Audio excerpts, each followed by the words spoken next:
तो स्वागत है आप सबका हमारे इस यूट्यूब चैनल में। तो आज हम लोग फिजिक्स के एक नए चैप्टर का शुरुआत करेंगे जिसका नाम है द्विविमीय गति। द्विविमीय गति। तो देखते हैं वास्तव में ये द्विविमीय गति होता क्या है। तो जब कोई वस्तु समतल पर गति करता है, समतल पर गति करता है, तो वस्तु की इस प्रकार की गति को वस्तु के इस प्रकार की गति को द्विविमीय गति कहते हैं। द्विविमीय गति कहते हैं। तो नाम से स्पष्ट है, द्विविमीय मतलब जिसकी विमा दो हो, मतलब एक तो उसमें एक्स अक्ष हो और एक दूसरा जो है उसमें क्या हो, वाई अक्ष हो। तो एक्स अक्ष और वाई अक्ष के बीच में यदि कोई वस्तु गति करती है तो वो क्या कहलाता है, द्विविमीय गति कहलाता है। तो एग्जाम्पल देखते हैं अपन। उदाहरण के लिए, छिपकली जब दीवार पे चलती है, छिपकली का दीवार पर चलना, ये किसका उदाहरण है, द्विविमीय गति का उदाहरण है। और देखते हैं अपन, जैसा नाव का तालाब में तैरना, ये भी द्विविमीय गति का उदाहरण है। एक और उदाहरण ले सकते हैं अपन,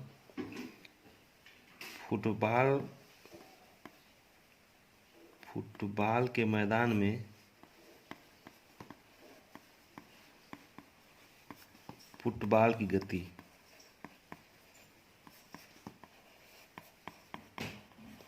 तो इस प्रकार का जब वस्तु गति करता है तो उसको अपन क्या कहते हैं, द्विविमीय गति कहते हैं। तो मान लो कोई वस्तु t समय में स्थिति, तो माना कोई वस्तु है और वो t समय पर बिंदु P पर स्थित है, बिंदु P पर स्थित है, जिसके निर्देशांक क्या होंगे, pxy होंगे, जिसके निर्देशांक जो है pxy होगा। अब pxy कैसे होगा, ये अक्ष है x, ये अक्ष है y। माना t समय में कोई वस्तु बिंदु P पर स्थित है, जिसके निर्देशांक क्या होंगे, pxy होंगे। तो t समय में वो वस्तु कहाँ पे स्थित है, इन दोनों अक्ष के बीच में स्थित है, तो बिंदु P पर स्थित है। x अक्ष पर वो x दूरी पर स्थित है और y अक्ष पर वो y दूरी पर स्थित है। उसके निर्देशांक जो होंगे pxy होंगे। तो अगर इसके स्थिति सदिश की बात करें अपन, मतलब ये जो r बार की बात करें अपन, स्थिति सदिश बोलते हैं इसको। तो x अक्ष में वो i कैप और y अक्ष में वो k कैप के बराबर होता है। यूनिट वेक्टर i कैप और यूनिट वेक्टर j कैप। तो बिंदु P का स्थिति सदिश जो है, बिंदु P का, इसका ये बिंदु कौन सा है, P का स्थिति सदिश मतलब r बार। तो बिंदु P का स्थिति सदिश जो है वो क्या होगा, तो आर बार बराबर x i cap plus y j cap के बराबर होगा। ये इसका क्या होगा, स्थिति सदिश होगा। ये इसका स्थिति सदिश हुआ। उसी प्रकार आर बार का जो परिमाण होता है, आर बार मतलब स्थिति सदिश का परिमाण के परिमाण को, ये परिमाण ऐसे लिखते हैं अपन, आर बार दो ठो खड़ी लाइन, मतलब इसका क्या हुआ हो गया के मापांक को दर्शाता है। अब ये मापांक को दर्शा रहा है, तो ये आर परिमाण, आर बार का परिमाण जो है वो आर के दोनों अक्षों के योग के वर्गमूल के बराबर होता है। तो इसी प्रकार वेग की स्थिति और त्वरण की स्थिति की गणना भी कर सकते हैं जब वस्तु कैसी गति कर रही है, एक समान गति कर रही है। तो वेग का गणना कैसा करेंगे, उसी के अंदर छोटा पॉइंट है, वेग का गणना, ऐसा लिख लेना पॉइंट इसको। तो किसी वस्तु में वेग का गणना अपन कैसे करेंगे तो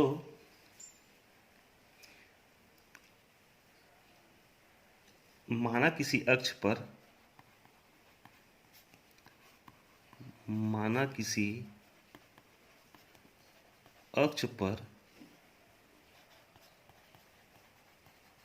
t समय में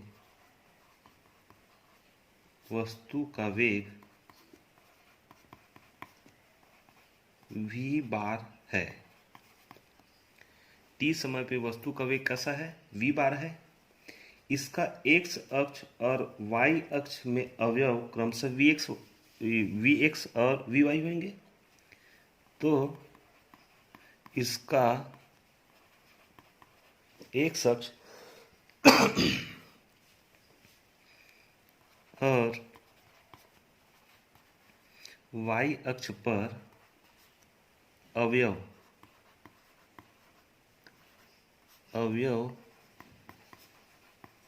क्रमशः किस प्रकार प्राप्त होंगे, तो ये vx का बार व vy के बार प्राप्त होंगे। सिंपल सी बात है। मान लो ये कोई अक्ष है, ये x अक्ष है, ये y अक्ष है, वस्तु का वेग t समय में ये v बार को प्रदर्शित करेगा, और ये कौन सी दिशा में है, OP दिशा में है, इसका मूल बिंदु O है। तो एक बार इसको x अक्ष में ले आए अपन, तो ये vx हो जाएगा, और इधर अपन ले चले जाएं तो क्या हो जाएगा, vy हो जाएगा। इसकी दिशा ऐसी हो जाएगी। तो इसको थीटा के लिए जैसा घटक मानते हैं अपन, एक्स अक्ष के सापेक्ष मान लो ये थीटा कोण बना रही है, तो जिस अक्ष के सापेक्ष ये कोण बनाती है वो जो होता है वो v cos ऑफ थीटा होता है, और जिस अक्ष के साथ कोण नहीं बनाती वो किसके बराबर होता है, v sin थीटा के बराबर होता है। तो ये जो वेग जो है पहले अपन निकाले थे थोड़ी देर पहले, तो ये v का बार बराबर vx i cap plus vy j cap के बराबर होगा। इसी बराबर होगा vx i cap plus y j cap, इसके बराबर होगा। तो इस प्रकार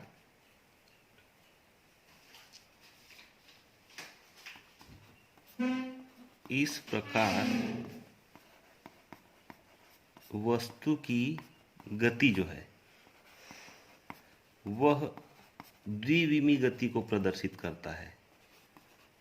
द्विविमी गति को प्रदर्शित करता है।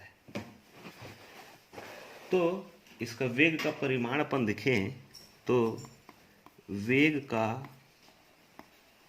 परिमाण जो होता है मतलब ये जो होता है वो r और दोनों अक्षों के वेग के बराबर प्राप्त होता है हमें। तो यहाँ पे ये जो Vxi है तो लिख लेना यहाँ जो है Vx बराबर जो होता है वो V cos ऑफ थीटा के बराबर होता है और Vy जो होता है V साइन थीटा के बराबर होता है। तो हम जानते हैं, मान लो टेन थीटा जैसा अपन लेते हैं तो लंब बटा आधार होता है। इधर से अपन देखें तो किस में दिखाई देगा, वो y अक्ष पे दिखाई देगा। ऊपर से देखें तो किस में दिखाई देगा, बिंदु P x अक्ष पे दिखाई देगा। तो टेन थीटा जो होता है, टेन थीटा बराबर लंब बटा क्या होता है, आधार होता है। तो Vy बटा होगा Vx के होगा। इसी को थीटा बराबर अगर लें, थीटा बराबर टेन थीटा का किस में आ जाएगा, इसमें बटे में आ जाएगा। मतलब क्या लिख सकते हैं अपन, टेन इनवर्स लिख सकते हैं। तो Vx बटे Vy के बराबर होता है। तो इस प्रकार हम लोग वेग की गणना कर सकते हैं। इसी प्रकार त्वरण की गणना के लिए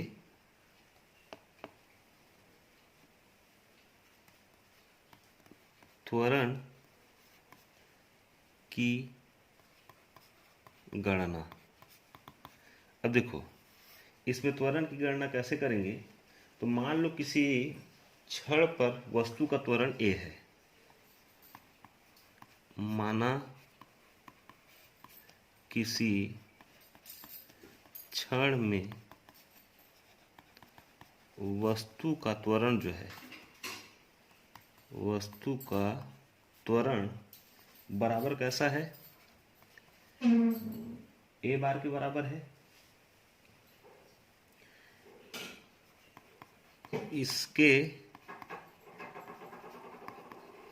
x अक्ष तथा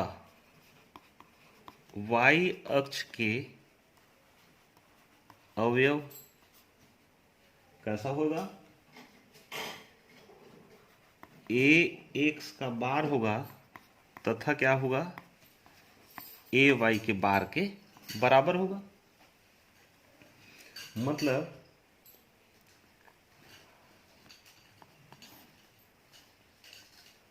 मान लो ये a बार है, ये बिंदु P है, ये बिंदु O है, ये x अक्ष है और ये y अक्ष है।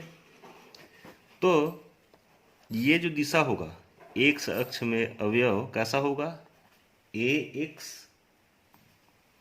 बार, और y अक्ष में कैसा होगा, तो ay बार के बराबर होगा। तो हम लोग जानते हैं, पहले भी देख चुके हैं अपन, a का बार बराबर क्या होगा, दोनों अवयव का योग होता है। मतलब ax i cap plus ay j cap, ax i cap, i के ऊपर में केप और j के ऊपर में क्या, केप, यही बराबर होगा।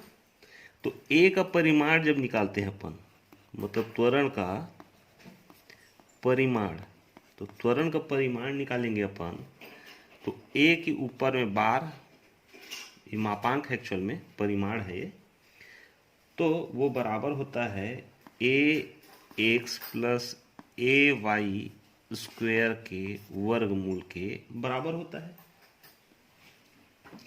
यहाँ पर जो है, जैसा पिछली बार वेग की गणना कर रहे थे अपन, तो ए एक्स अक्ष में ए कॉस ऑफ थीटा ले लिए और ए वाई अक्ष में ए साइन ऑफ थीटा को ले लिए। मान लो कोण थीटा है, तो जिससे कोण बनाती है वो उसको कॉस थीटा लेते हैं, और जिससे कोण नहीं बनाती उसको क्या लेते हैं अपन, साइन थीटा लेते हैं। तो यहाँ पे टेन थीटा बराबर वी वाई लंब बटा आधार होता है, वी वाई बटा वी एक्स होगा। थीटा बस निकालेंगे, थीटा का मान निकालेंगे यहाँ पे, तो टेन इनवर्स हो जाएगा क्या, तो वी एक्स बटा वी वाई, ये इस प्रकार अपन क्या कर सकते हैं, त्वरण की गणना कर सकते हैं अपन। आगे बढ़ते हैं इससे, तो आगे देखेंगे एक समान गति से द्विविमीय गति, मतलब जब वस्तु एक समान गति कर रही है,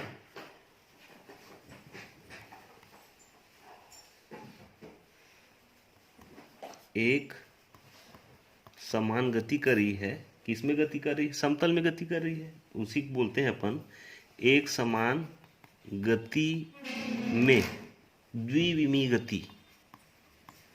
द्विविमीय गति, द्विविमीय गति या समतल गति भी ले लोगे तो यहाँ पर कोई गलत नहीं होगा। तो किसको कहते हैं वास्तव में, तो यदि कोई वस्तु है, यदि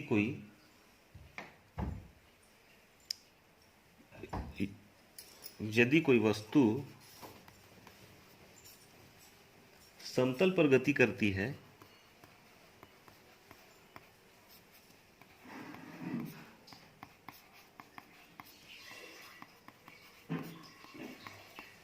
यदि कोई वस्तु कहाँ गति कर रही है, समतल पर गति करती है, और उसमें विस्थापन समान समय अंतराल में समान हो, उसमें विस्थापन कैसा हो, उसमें विस्थापन जो है वो समान समय अंतराल में समान हो, समान समय अंतराल में विस्थापन, यहाँ पे विस्थापन यहाँ खर जोड़ लिए हैं, उसमें विस्थापन समान समय अंतराल में कैसा हो, समान हो, तब उसे एक समान द्विविमीय गति कहते हैं। तब उसे एक समान द्विविमीय गति कहते हैं। तो उसको क्या बोलते हैं अपन, एक समान द्विविमीय गति बोलते हैं अपन। तो इसको मिटा रहा हूँ, ये थोड़ा सा लंबा जाएगा मेरे ख्याल से, ये डेरिवेशन जो है। तो पहले मान लेते हैं, फिर मिटाते हैं अपन। मान लो, माना क्या, t बराबर 0, मतलब जब वस्तु चलना प्रारंभ नहीं की है, तो t बराबर 0 में होता क्या है, समय में वस्तु की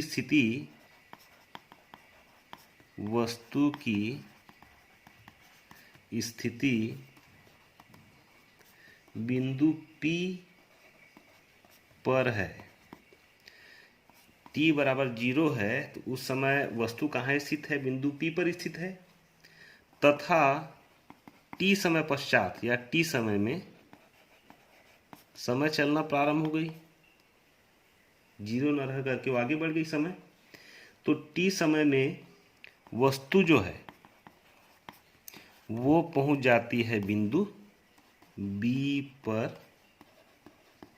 पहुंच जाती है। तो इसके स्थिति सदिश जो होंगे, इसके स्थिति सदिश क्रमशः तो क्या क्या होंगे, तो r बार 0 तथा r बार t होंगे। t है तब, तो यहां पे देखते हैं अपन ये जो ग्राफ है वो कैसा प्राप्त होगा हमें। ये x अक्ष है, ये y अक्ष है, और x 0 समय में वस्तु कहाँ पर स्थित थी, बिंदु P पर स्थित थी। तो y अक्ष में क्या हो जाएगा, वो y 0 हो जाएगा। x अक्ष में क्या था, x 0 था, y अक्ष में कैसा हो जाएगा, y 0 हो जाएगा। और इसको थोड़ा सा यहाँ बना लो, यहाँ पे बना लो इसको। और ये बिंदु A पर स्थित थी, लेकिन जब समय चलना प्रारंभ हुई तो वो कहाँ पहुँच गई, वो पहुँच गई यहाँ पे बिंदु B पर पहुँच गई। एक x अक्ष पर वो स्थित है xt में, और y अक्ष पर स्थित है जगह yt पर स्थित है वो। तो इस प्रकार से हमें स्थिति सदिश प्राप्त होगा। तो जो बिंदु A बिंदु का निर्देशांक है, यहाँ नीचे लिख दे रहा हूँ, बिंदु A का निर्देशांक है इस बिंदु का, वो हमें क्या प्राप्त होगा, x0, पहले x अक्ष के निर्देशांक को लिखते हैं, फिर y0 प्राप्त होगा हमें x अक्ष के लिए। और अगर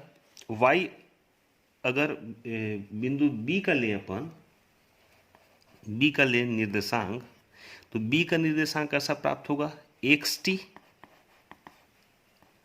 और yt, ये प्राप्त होगा हमें। इस बिंदु का निर्देशांक क्या है, xt और कामा yt। बिंदु A का निर्देशांक क्या है, तो x0 और y0 है। हम लोग जानते हैं, पढ़ किसके बारे में रहे हैं, तो एक समान गति में द्विविमीय गति। तो परिभाषा अपन देखें, परिभाषा से अपन क्या कर रहे हैं, क्या देख रहे थे अपन, गति देख रहे थे। तो वस्तु की गति जो होती है, वस्तु की गति मतलब विस्थापन बटा क्या, समयांतराल, यही था। तो यहाँ पे अपन मान को रख दें, तो ये v बार सदिश v बार बराबर r बार t माइनस r बार 0 बटे t माइनस 0 के होगा। ये अंतिम विस्थापन है, अंतिम माइनस प्रारंभिक। उसी प्रकार अंतिम समय माइनस प्रारंभिक समय। तो हमें प्राप्त होगा v का बार बराबर r का बार t माइनस r का बार 0। ये मात्र क्या बच जाएगा, t बस बच जाएगा। इस t का इधर तिर्यक गुणा कर दें, मतलब इसको ले लें v बार t, तो क्या प्राप्त होगा हमें, तो ये r बार t माइनस r जीरो प्राप्त होगा, आर बार जीरो प्राप्त होगा। तो इस समीकरण को दे देते हैं अपन समीकरण एक दे देते हैं, ये समीकरण दे दो इसको समीकरण एक। अब जब अपन देखते हैं एक्स अक्ष में उसका वो यूनिट वेक्टर देखते हैं तो क्या हो जाता है, ये आई कैप होता है। वाई अक्ष में यूनिट वेक्टर जो है जे के बराबर हो जाता है। तो वी बार टी बराबर, अगले लाइन से अपन शुरू करते हैं। तो सबका वैल्यू निकाल लेते हैं। ये आर बार टी जो था इधर था, are bar T,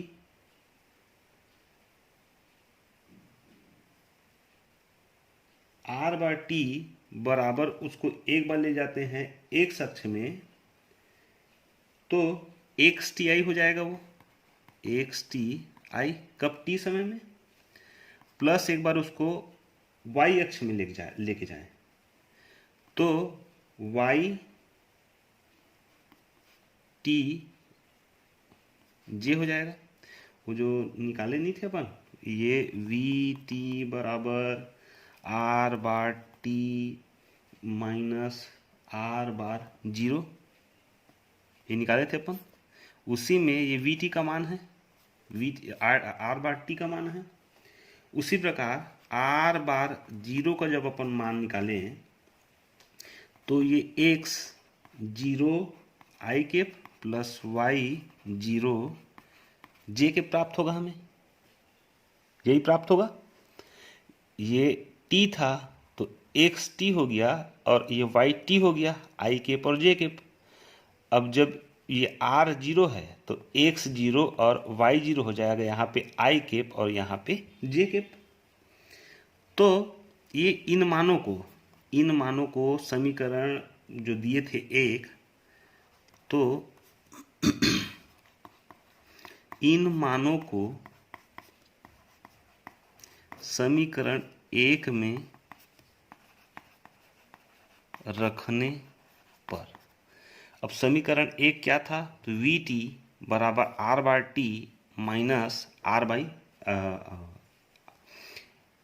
are bar T minus R bar zero था, ये R bar T minus R bar zero था। तो यहाँ पे सब का मान लिख देते हैं अपन। तो इधर क्या था, वी टी था। वी टी का मतलब ये x t i plus y t j बराबर, इसके लिए अपन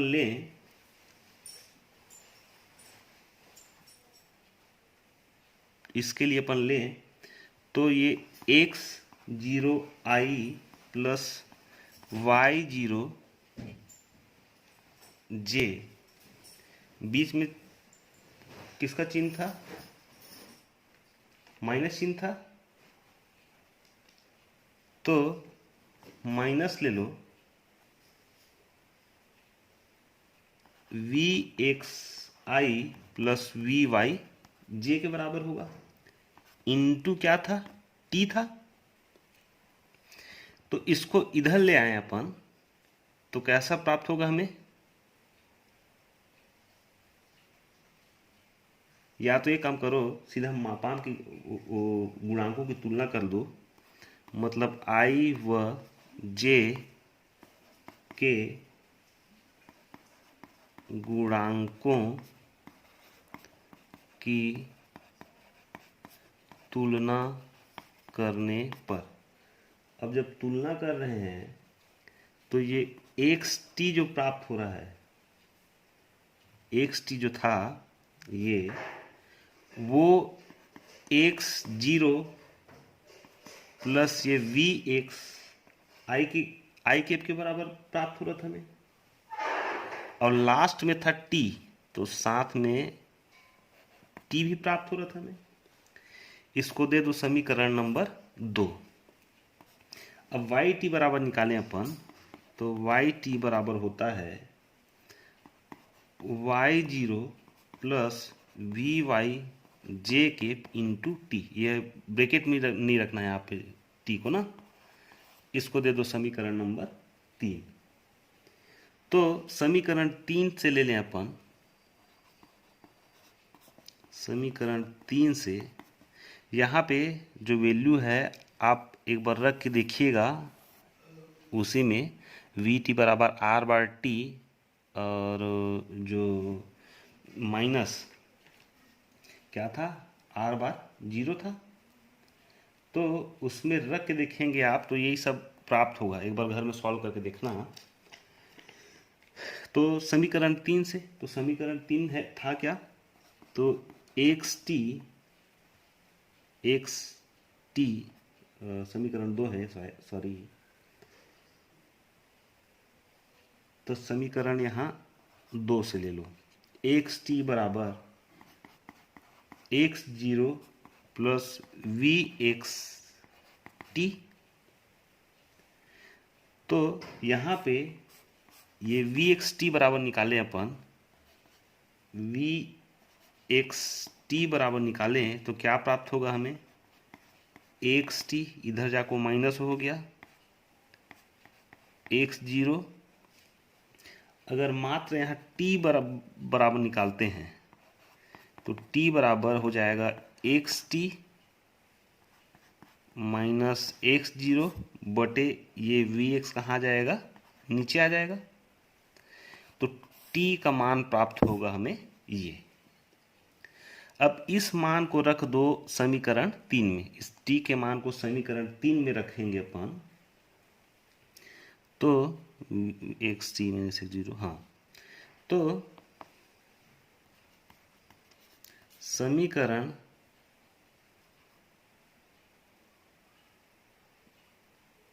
समीकरण 3 में टी का मान रखने पर वो y अक्ष में स्थित था, तो वाई टी बराबर Y zero plus we Y into T, ये था समीकरण नंबर 3। और जो हमें टी बराबर प्राप्त हुआ था, टी बराबर जो प्राप्त हुआ था वो था x T minus X zero बटा वी एक्स था। तो इसी टी के मान को अपन कहाँ रखेंगे, यहाँ रखेंगे। तो वाई टी बराबर वाई जीरो, यहाँ टी का मान रखाएगा, प्लस वी वाई, टी क्या है, तो ये x T minus X zero बटे वी एक्स। तो ये वी एक्स को बाहर निकाल लो, तो वाई टी बराबर वाई जीरो, तो वी वाई बटे वी एक्स, यहाँ पे X T minus V X zero, ये प्राप्त हुआ हमें। तो ये जो समीकरण है, समीकरण इसको दे दो समीकरण नंबर 4। तो यह एक सरल रेखा का समीकरण है। अब सरल रेखा का समीकरण क्या होता है, तो y बराबर होता है एम एक्स प्लस वाई बराबर एम एक्स प्लस सी के बराबर होता है। दोनों सेम है, मतलब कैसा प्रदर्शित कर, क्या बोल सकते हैं। अतः जब कोई वस्तु समतल में, जब कोई वस्तु समतल में एक समान गति करती है, एक समान गति करती है, तो उसका पथ एक सरल रेखा में प्राप्त होता है। तो उसका पथ एक सरल रेखा में प्राप्त होता है। तो आज के लिए बस इतना है। बहुत बहुत धन्यवाद।